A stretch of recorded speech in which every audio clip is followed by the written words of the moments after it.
What's up, Barnhill family, and welcome back to your home for all things combat sports. Yo. So it's time to predict the co-main event this weekend. We have Jan Błachowicz taking on Alex Pereira in his 205-pound debut. I'm super excited to see Poatan weighing in at light heavyweight just to see how he fills that frame out. But how do you see this fight going? Well, last week we covered the rumor about it becoming a title fight, and Jamal Hill, vacates the belt, and then they're like, all right, well, here's a great number one contenders match at 205. Maybe let's throw the belt on it.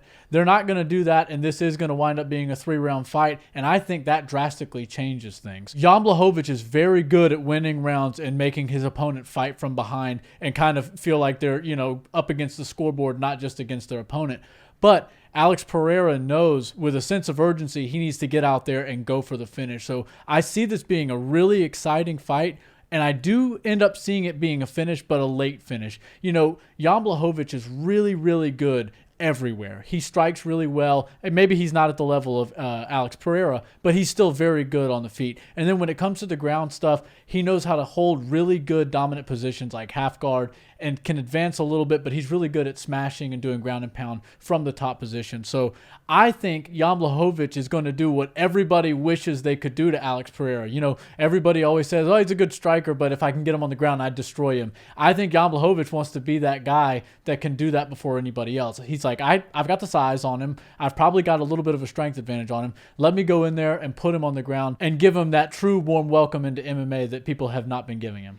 Yeah, it's very possible. And when you look back at Jan Blachowicz' title defense against Israel Adesanya when he went for champ status, that's what he did. He used outstanding grappling. Now, he did contend with Izzy on the feet a lot better than many people thought he was going to. For sure. But he was able to have those really strong grappling moments and hold that top position and grind out rounds and do damage from the top. So look for him to try to do the same thing against Alex. Now, I do think he's going to try to stand and strike with Alex for a little while. He's going to want to feel him out, see just how good his kickboxing is. This isn't one of those situations where Jan Blachowicz desperately needs to shoot for a takedown because he's so outclassed as far as the striking is concerned. The Polish power is a real thing, and the Poatan power is also a real thing. So one of these two guys is going to get hit hard first, and if it's Jan Blachowicz, I think he'll look to grapple at that point. If it's Alex, he's just going to look for haymakers and try to get the knockout thereafter. And that is kind of how I see this fight going. I see it being a second or third round TKO finish for Alex Pereira. I think Jan Blachowicz is now 40 years old. I think he may have some success in the first round getting Alex down, but I think Alex will be able to, now that he's got some more months underneath him with grappling with Glover Teixiera and really developing that aspect of his game to where he's not going to be finished, he's not going to be submitted or ground and pounded to the point where they call the fight. I think he's going to be able to get back to his feet. He may even lose the first round, but I think he'll make the necessary adjustments in rounds 2 and 3, and all he has to do is land that one hook, and I think he's going to be able to find it. And so I'm going to say my final prediction will be a second round TKO for Alex Pereira, and I think he sets it up with that famous front hook. That's a great prediction, and I think if you put Alex Pereira in there with most of the guys at 205, he could finish him with one single shot. That great front hook like you're talking about is truly lethal, but Jan Blachowicz is a very durable fighter, and he's not going to go out on just one single shot. I think it's going to need to be an accumulation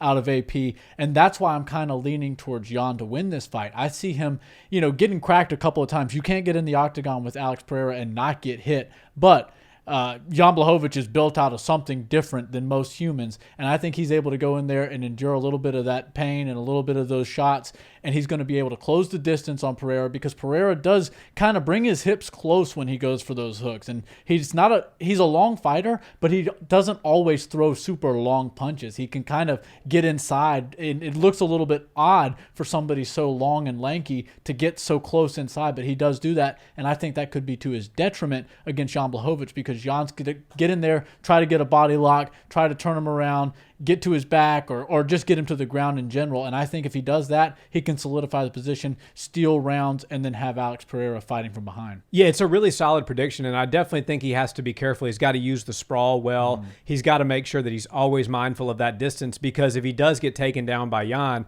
he's going to have to expend a lot of energy and work for a couple of minutes to get back up, and it's probably going to cost him the round. And in a 3-round fight, you can only give up one round. You can't give up two or you lost the fight or you have to get a knockout. Right. which is what I'm seeing in predicting in the second or third round. Ultimately, I'm going to stick with my prediction of AP getting a late finish, but I could definitely see Jan grinding this one out and even potentially getting a finish of his own. Yeah, it's going to be a great fight, but I see Jan getting his hand raised, and I think he's going to do it with a late TKO finish. I think he's going to flatten AP out, and he's going to be able to use some ground and pound that just makes the ref get in and stop it. Nice call.